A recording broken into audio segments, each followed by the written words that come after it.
ધારીના નાયબ વન સંરક્ષક રાજદીપસિંહ ઝાલા દ્વારા શિકાર પ્રવૃત્તિઓ ડામવા માટે સૂચના આપેલી હોય, જે સૂચના અંતર્ગત મદદનીશ વન સંરક્ષક ચૌધરીના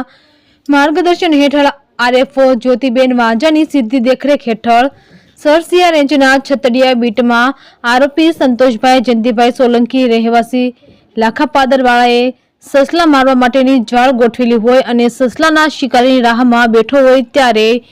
વન વિભાગના રાઉન્ડ ફોરેસ્ટર એબી રાઠોડ તેમજ તેમના સહયોગી એનઆર પરમાર, ફોરેસ્ટ ગાર્ડ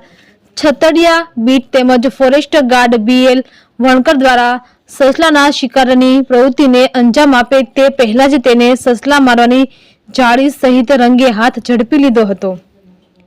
આ બાબતને લઈ આરએફઓ જ્યોતિબેન દ્વારા જણાવેલ કે આ શિકારી પ્રવૃત્તિ કરતા ઈસમ ઉપર કાયદેસરની કાર્યવાહી કરવામાં આવશે।